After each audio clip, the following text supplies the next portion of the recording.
Tonight, on The Week the Women Went. A week with no responsibility.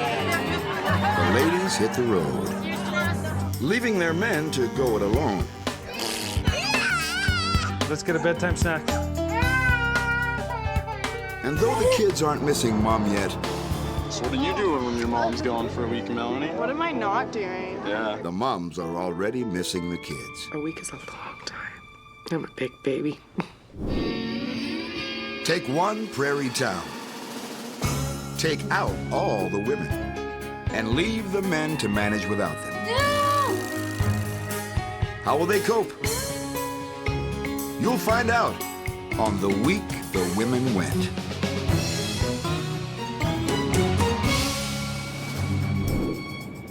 In last week's episode, most of the female population of Hardisty, Alberta, packed their bags for a week away from home, Like an explosion. It's time. It's time. leaving the men of the town to do what women have always done: juggle work, chores, and children.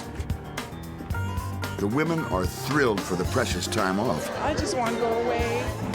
I've never been on a holiday. Never. Even though things could grow feral while they're away. 70% of Canadian households are run by women, and Hardesty is no exception. For 1 week, the men here will have to run things at home on their own, and that's exactly what the women are afraid of.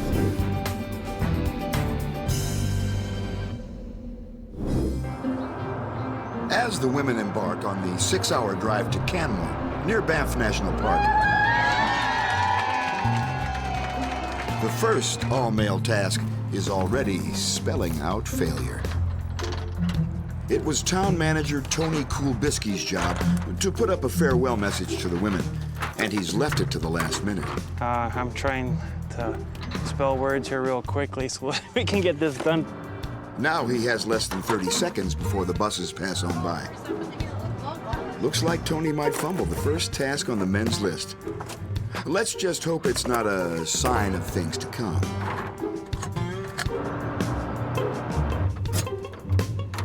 Fortunately, he mans up just in the nick of time. Ladies, have a great time. See you next week. Ta-da! As they approach the edge of town, the women are treated to another hastily arranged farewell. This one even more revealing of the men's shortcomings.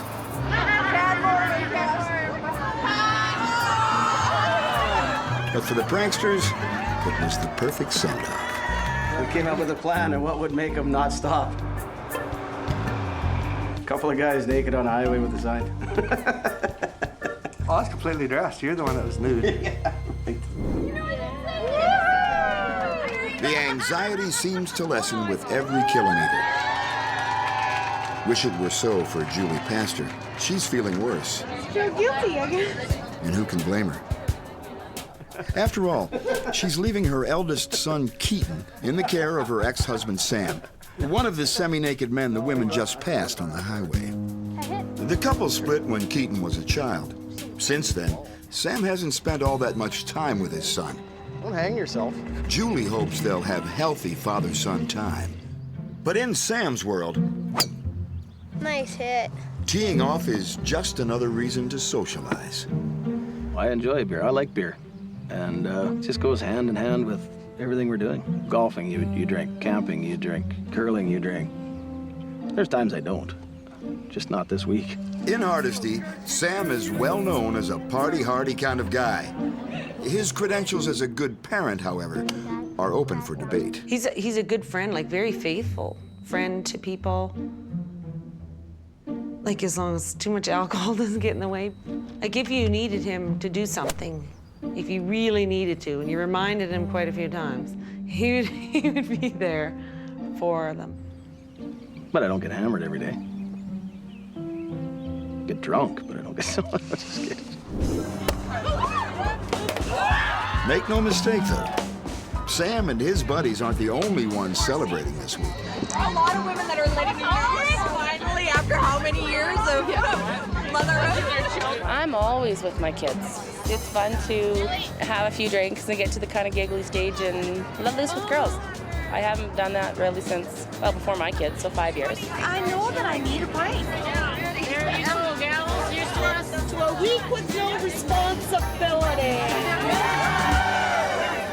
Now that the women are long gone, Tony changes the signboard again, this time reminding Hardesty's men of the week's main theme, work. Adding to their domestic challenges, the men have taken on a community project, and they're determined to keep it top secret to surprise the women. Okay, good evening, men. It's an ambitious plan. Bring life to the dying town center and make the women proud. You're gonna put these on the corners? You gotta take a look at this. You're gonna wonder, how did I keep this a secret from everybody? These ones right here are supposed to go in the barrels. And the centerpiece of their project, a new gazebo for the folks of Hardesty. Anybody have experience building gazebos before? It's a huge undertaking to accomplish in 1 week. Jim Yuskew, known as a no-nonsense kind of guy, is heading up the gazebo project. None of us have ever constructed a gazebo before.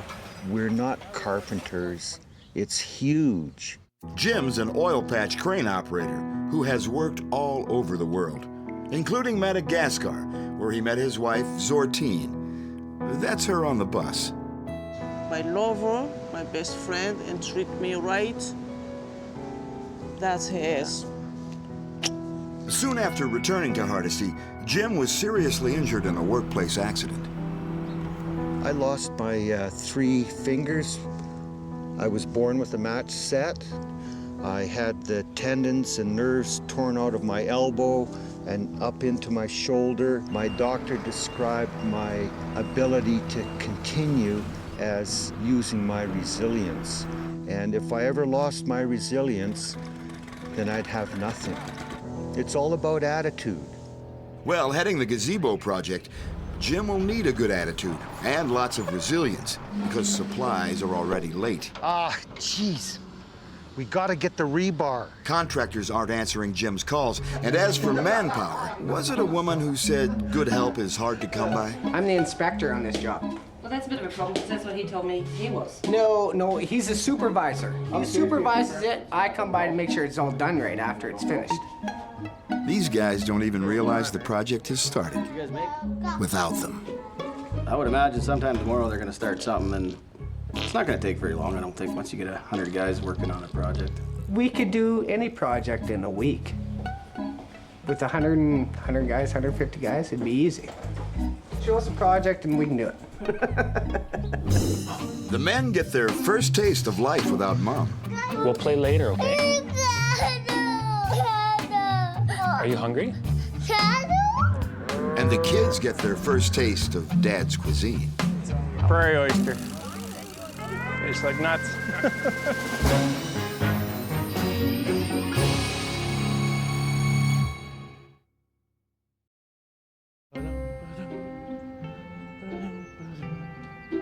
The men in Hardesty, Alberta have been left behind by their women. And now they're forced to fend for themselves, working at full-time jobs while keeping a constant eye on their kids. And it's only day 1. The women, meanwhile, all 117 of them, are hurtling towards a different destiny, a luxury resort in the Rocky Mountains. As the women leave their cares behind, the Hardesty dads are quickly discovering how hard it is to juggle business and babies. Okay? Yeah. Yeah, they'll do a little Father fight. of 3, Darcy Goodrich, has an emergency at work. We'll have to bring this pump in, get it tested up, and see how it tests. Hopefully it's good. His other emergency, what he's going to do about daycare. The solution, dear old Dad. Hopefully they're both sleeping. Hopefully Grandpa's not sleeping and one of them up. But not every man in Hardesty has the luxury of having Grandpa around. We'll play later, okay? Are you hungry? No. Jay Jazowski has twin 11-month-old girls and a 2-year-old son, but he's already got a backup plan in place. Well, I think I may have to rely on high school girls and stuff like that, and possibly our neighbors as well. That's one way out. But these girls have more pressing commitments while their moms are away. There's no doubt about it. The men of Hardesty are heading into uncharted territory. Women they make friends and they say, oh, I have to go such and such, can you take care of my kids for 2 hours? Men have never done this. It would be something very, very different. Very different, asking another guy to take care of your kids. With 4 kids, rancher David Hayes has found a way to deal with his childcare dilemma. He's dropping his 2 daughters off at a friend's house for the afternoon. My prediction is Mom will be gone. They won't even notice her for the first 2 days. 3rd or 4th day might be hell. See you, girls. I see they missed me already. As well as 2 girls, David and his wife have 2 sons. And the boys are enjoying a different kind of childcare while David's wife is away. David's putting them to work on the family's 2,000-acre ranch. Oh, future cowboys. They start this young, they should carry on with it, I hope. I want to be a farmer like my dad. He's a really nice dad. He'll let us actually be with him when he's working. It's a chance to follow in his father Henry's footsteps and carry on a family tradition that goes back 5 generations. This is my home, in the prairie, yeah. It's God's land, it's my land, and I love it out here. It's roundup time, and David and his ranch hands are branding and castrating 300 young bull calves to make them into steers. If you would leave their nuts and horns on them and let them grow up to be a 2-year-old bull and turn them in a pen together, they would blood and gore each other. And that's worse off than turning them into steers and cutting their horns off when they're little. It's not easy work, and it's not pretty. But David's wife, Bobby Jo, isn't worried about her kids or her man. I married my best friend, so it's really truly a partnership. Tracy Hayes would like to say the same about her husband, but she can't. He likes to drink, likes to party. Tracy's married to David's older brother, Darren. Tracy and Darren have 2 children together, Kaylin and Colby. But Darren is rarely home to play dad to his kids. He is a very short-tempered man. He wants to keep the hard-ass look. Sorry, maybe I can't say that. Sit down. But, yeah, he's got the soft inside. He just has to let it out. Unlike his brother, Darren is not carrying on the family's ranching tradition. I'm a loose cannon at times. Darren left home at 16 years old, attracted by the lure of the oil patch. He now runs a company that specializes in moving big oil rigs. It's dangerous work. Darren loves it. The night before the women left, Darren got into a bar fight and has a cut on his nose as a souvenir. That's all it really is. Fell into a door. Darren's a fighter. And he always has been that. I don't like it about him at all, but I have the belief that he will change one day and realize. Since Darren's away most of the time, the job of raising the kids has fallen mostly to Tracy. His job makes it worse because he's always gone. So he has his freedom when he's gone, so when he comes home, he thinks he still can have that freedom. I'm used to kind of doing whatever I want to, too. Work, eat, sleep, and boat. Maybe drink beer once in a while. When he comes home, when the kids have a bad day or whatever with them, even my oldest, she says, "When's Dad leaving?" And I don't want my kids to say that. I just hope he changes to be a better dad to his kids. He just isn't around enough to try to be a good dad. With his wife gone for a week, Darren's embarking on brand new territory. Looking after the household and looking after the kids. Replacing Tracy won't be easy. They're women. They give birth to little monsters. They're not always monsters, but they can be. You've met Colby. Okay. That's scissors! I don't care whose it is. I've had about enough of it. Tracy hopes that this week, Darren will take his job of being dad more seriously I'd like him to realize that when he comes home is when he has to act like a father, not like a young boy. But this afternoon, Darren's old priorities surface. It's the Stanley Cup Finals that will get his full attention. Galen's at the movie, and Colby's at the neighbors right now. They just run away on us. An hour south of town, another shocker. The women must surrender their cell phones. No doubt they plan to keep tabs on the home front. But as they've just been informed, phone contact is out. A frightful prospect, because it means one thing. The men are really on their own. Do I have any choice? It's not easy, this communication blackout. I hate this. Certainly not for Noreen Metz. They're taking my cell phone. Noreen and her husband Kevin have 3 boys. Kevin spent most of the first 7 years of their marriage working away from home in the oil patch, leaving Noreen to do the lion's share of the parenting. Once we get on the bus, it'll be okay. Now, her attachment to her kids is so strong that being out of touch with them even for a short time is heart-wrenching. I told Riley and Connor and Aiden that if you need me, all you need to do is call. Like I'm only a phone call away. He said, "Do you promise?" And I said, "I promise." I'll call you when I get there, okay? Promise, promise. So that was like me breaking my promise to him. So it was really hard. And I had to do a lot of self-talk in order to let go of that phone. In all likelihood, Noreen and her family will survive this broken promise. Teresa Ottenbright isn't so sure. My husband's fishing anyways. He's fishing already. Well, he left fishing on Wednesday. I was so mad. It was hard for me to leave. Thank you very much. Everybody else has somebody to say goodbye to, and I didn't. Teresa and her husband, Jeremy, have 3 children, but stresses in their relationship are starting to show. Jeremy took off on a fishing trip 3 days before she left Hardesty. Women never look at, well, they're gonna go do their eyebrows, they're gonna get their hair done, they're gonna go scrapbooking, they're gonna go tanning, they're gonna go doing whatever they do. But as soon as a guy wants to go with his buddies, it's not right. He's like, "This is a fishing trip of a lifetime." I'm like, "What are you talking about? You went last year with your brothers and your uncles, and you're going to go next year. The fish aren't going anywhere." I think she was just getting her panties in a knot. But this is more than just a case of he said, she said. Jeremy's decision to go away on a fishing trip means the couple's 13-year-old daughter, Devrin, has to take care of her baby brother and sister. It's a lot to ask of a 13-year-old. But Devrin is taking her father's absence in stride. Sometimes I get kind of mad because I want to do other things other than babysit, but I find stuff to do with them that I like and they like.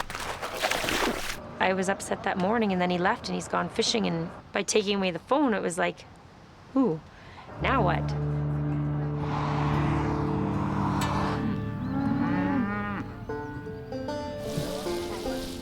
Back on the ranch, the men are frying up what they just cut off. Supper's on.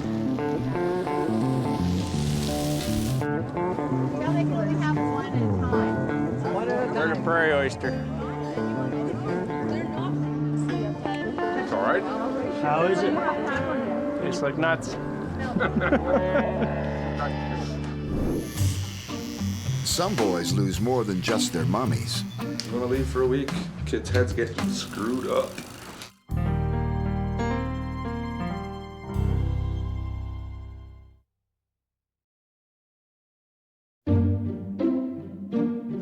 Kilometers southeast of Edmonton, the town of Hardesty lies in a shallow river valley surrounded by gently rolling prairie.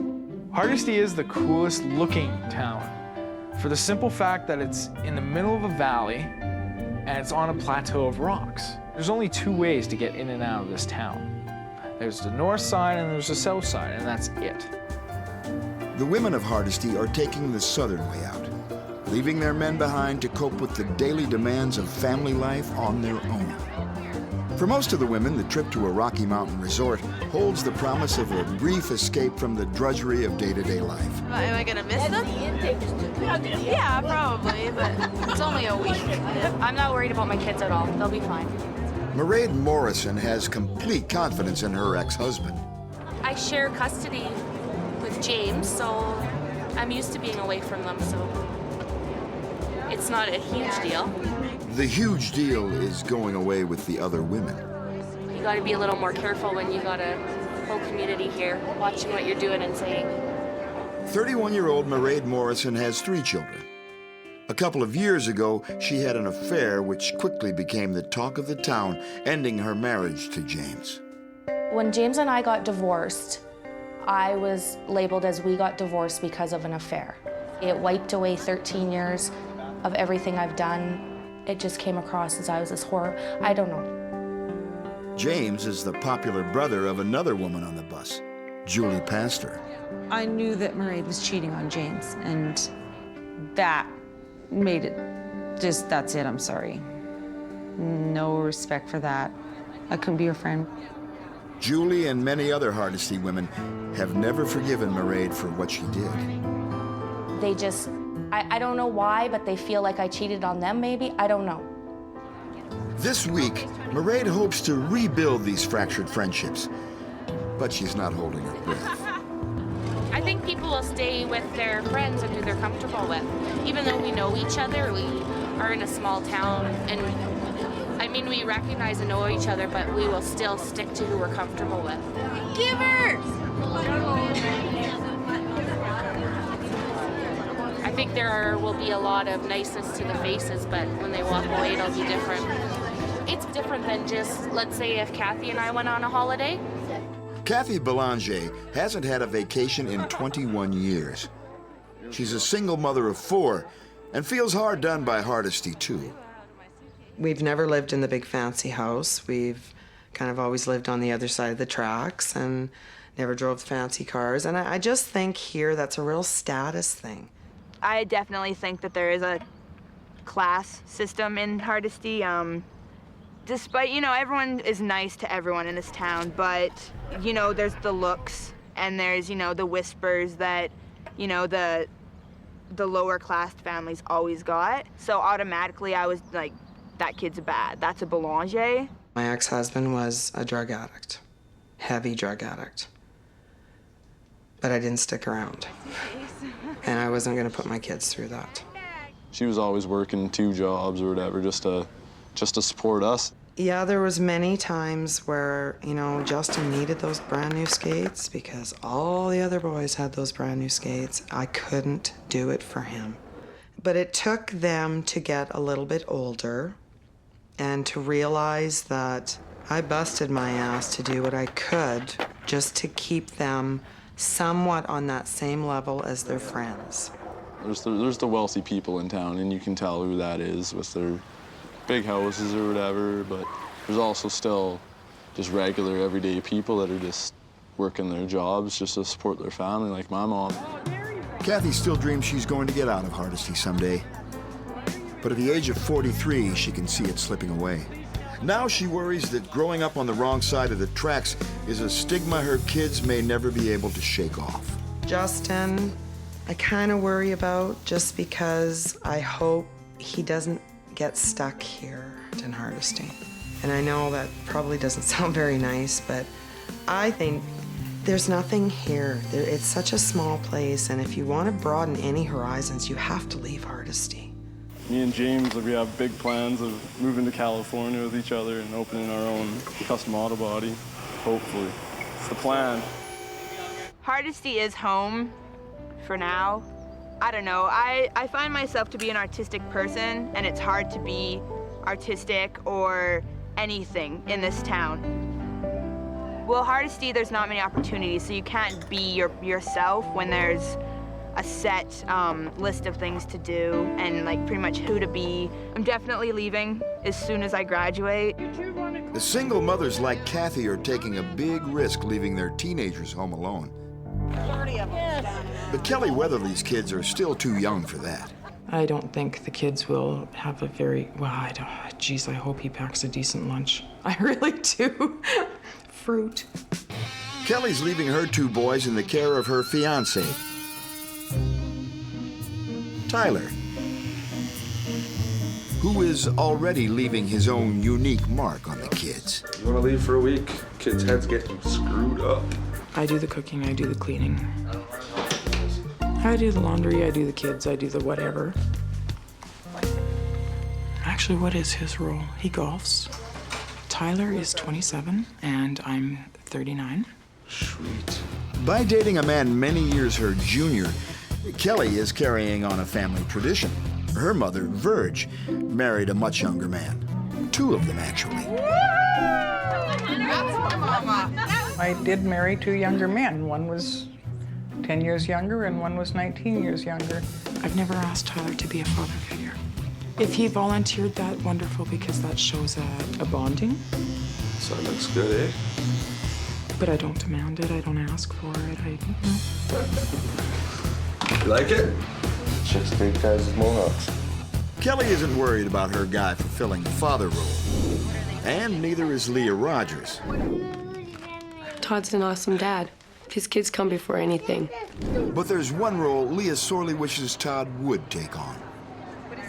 I see everybody else getting married and there I still am, This kind of sucks. Leah and her boyfriend Todd Moody have 3 children together.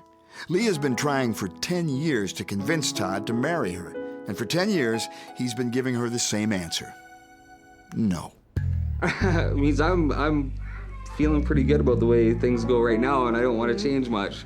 Like, I've got probably like 6 bridesmaids dresses up in my closet from everybody else's weddings.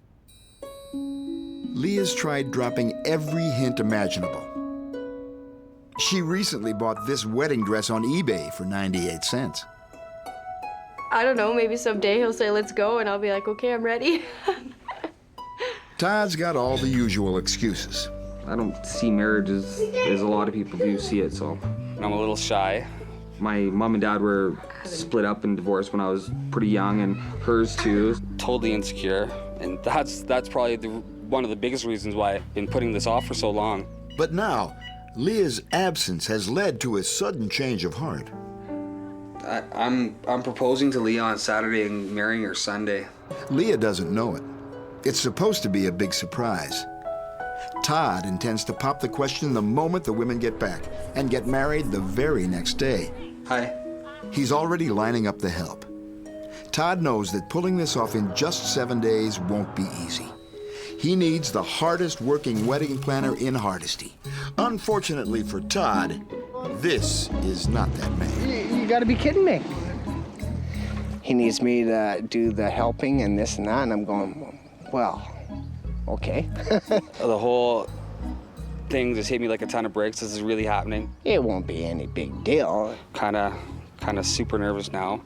Todd should be nervous. Kenny's never planned a wedding. He didn't even have much to do with his own. When I got married, Leanne, she did all of that. I just, sure, okay, you show up and that's it. Nonetheless, he's agreed to help Todd tie the knot next week. If he wants to go ahead and go and do it and everything, I'm behind him 100%. I told him to make sure it's pretty hushed. But he doesn't have a clue. And neither does Kenny. Anyways, I gotta golf here. They're gonna get mad at me. Fortunately, Kenny's not the only planner. Todd phoned a couple of his other friends, too, who assured him they were right on it. Sam, Paul and Addie, he's willing to help. Darren, for sure, yeah. People seem to be pretty into it, so shouldn't be too hard.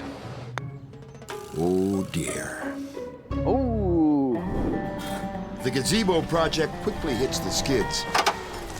You're gonna break a spring. And the workers go on strike. Where are you going? Barbecue, hamburgers, hot dogs.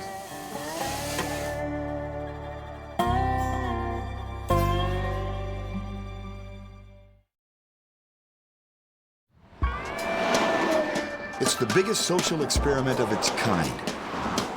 While the women of Hardisty, Alberta, head to the Rocky Mountains on a week-long retreat, their men are left in charge of the town and the kids. And as if that weren't enough, the men are also secretly revamping the town center before the women get back. We got a lot of work to do in a small period of time. It's starting to look like they've bitten off way more than they can chew. Okay, hold on here. I gotta dump Brian. The clock is ticking. Jim Yisku's gazebo project is turning into a case of one damn thing after another.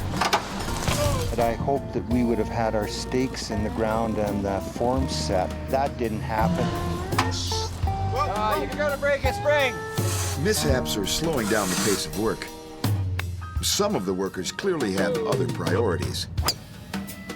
And even the ones who showed up to work would rather be somewhere else.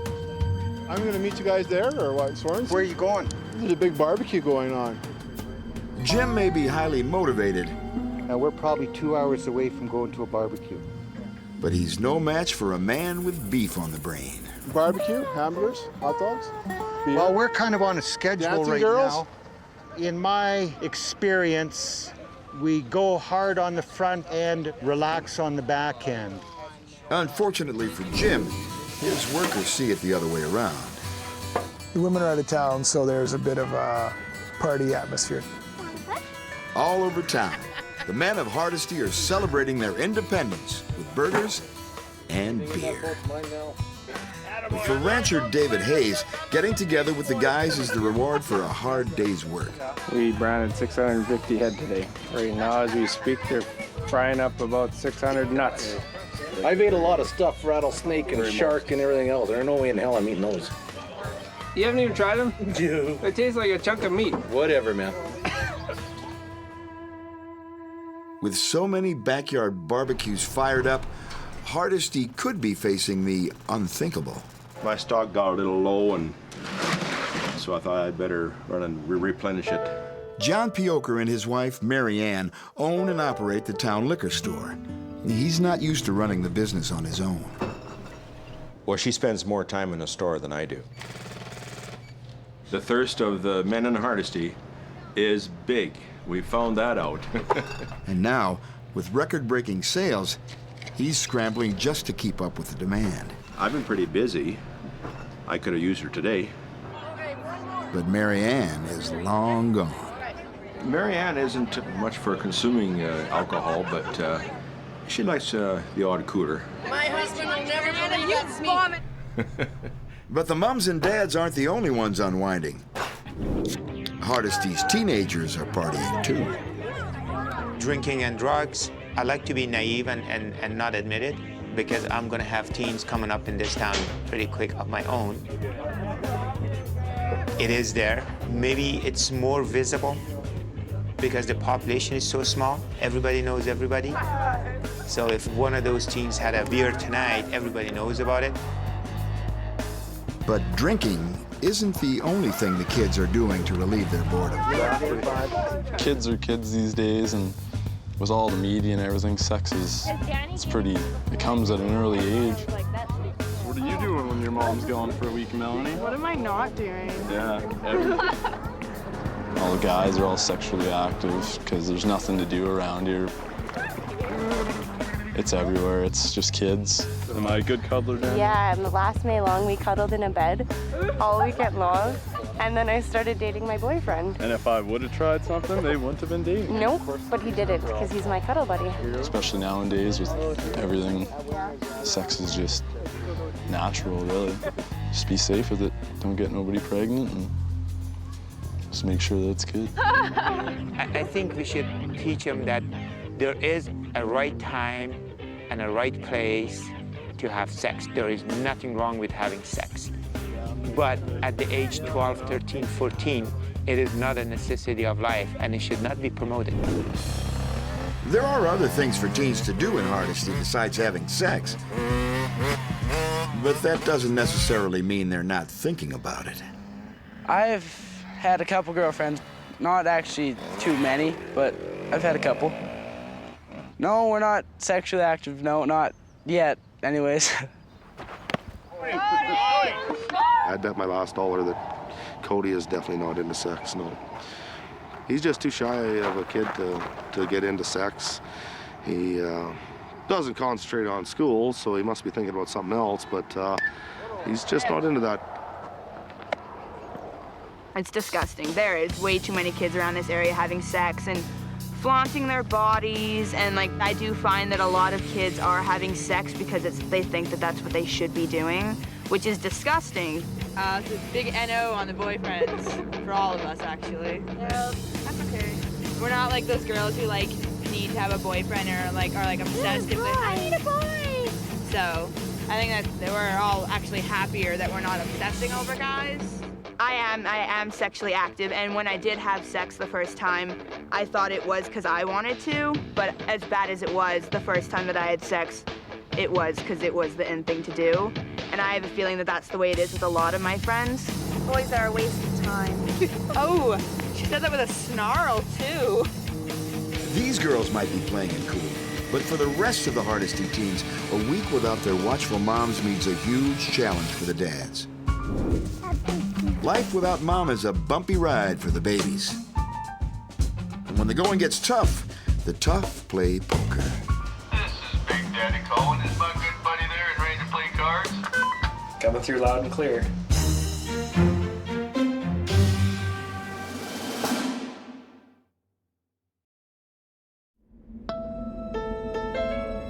Hardesty, a small town in Alberta, is experiencing life without women.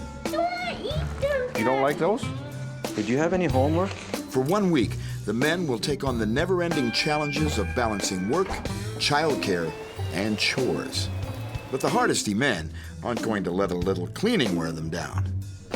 They figure a week without wives and girlfriends is the perfect chance to kick back and hang with the guys. And cooking up what comes naturally. There's gonna be a lot of like barbecuing. The whole reason they come to Some people can't even cook. Father of 3, Jay Jazowski is just getting back from the grocery store. Come on, Gavin.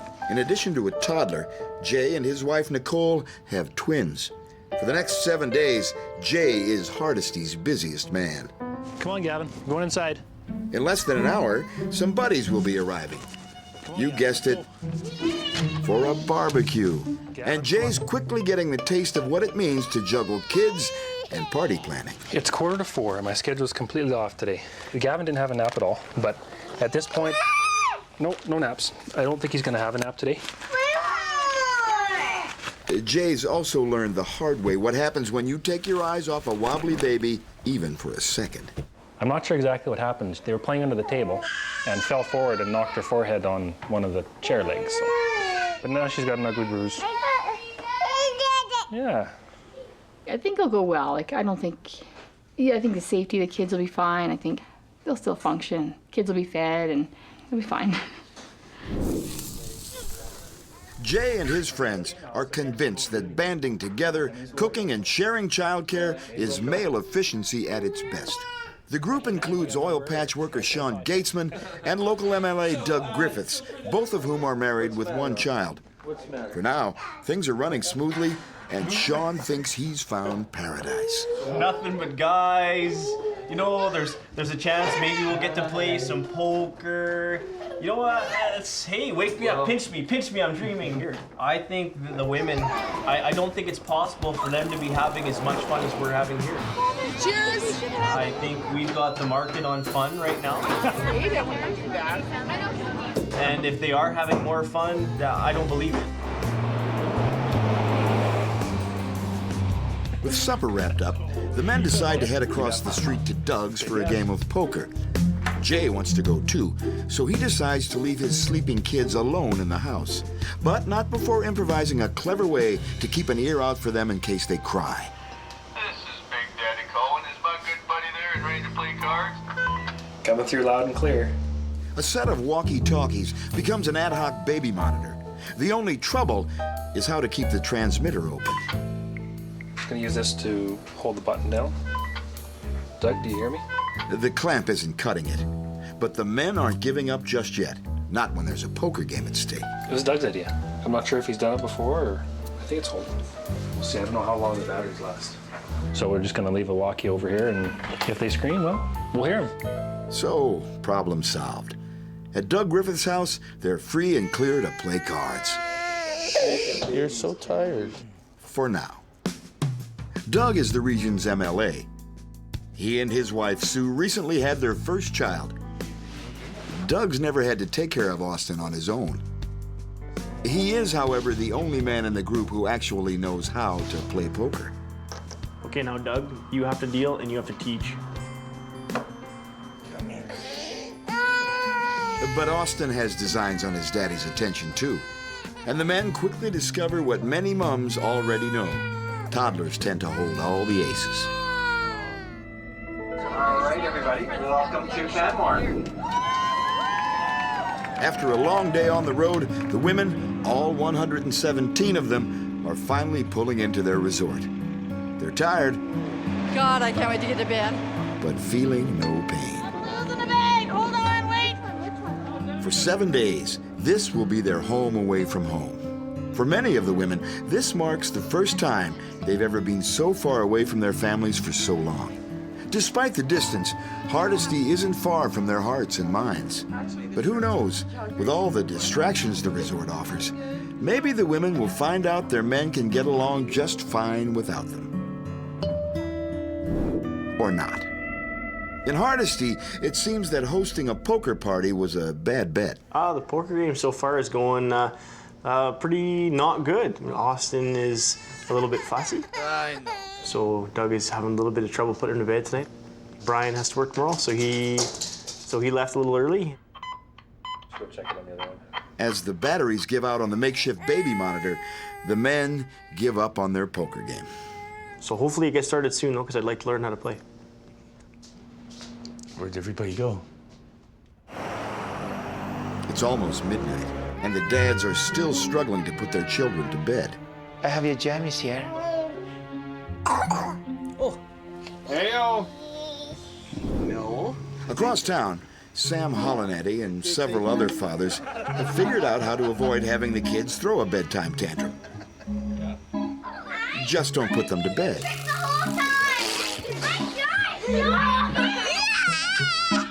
Alright, we'll stay up. Go have some Coke. Hey. Once again, Sam is proving that his brand of childcare is a work in progress. Chocolate bars, there's all sorts of good stuff.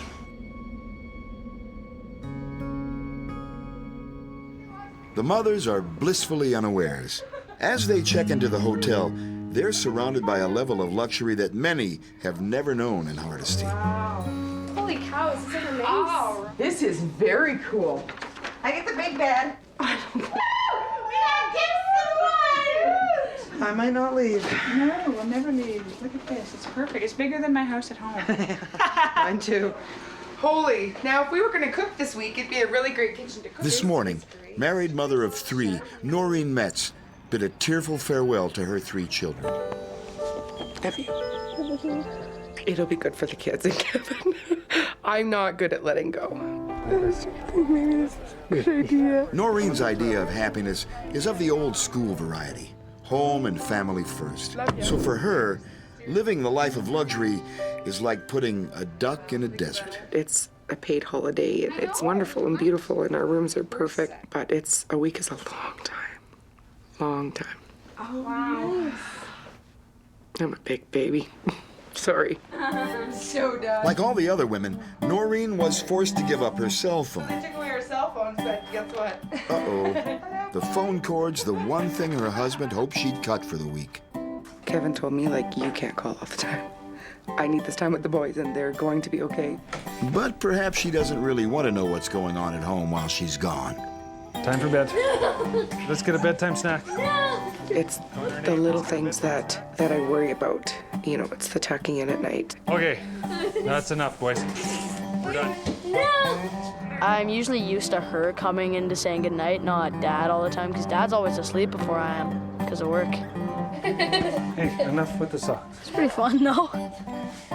Aiden, off, please. All right, have a good sleep, but we'll see you tomorrow. Okay, good night, Dad.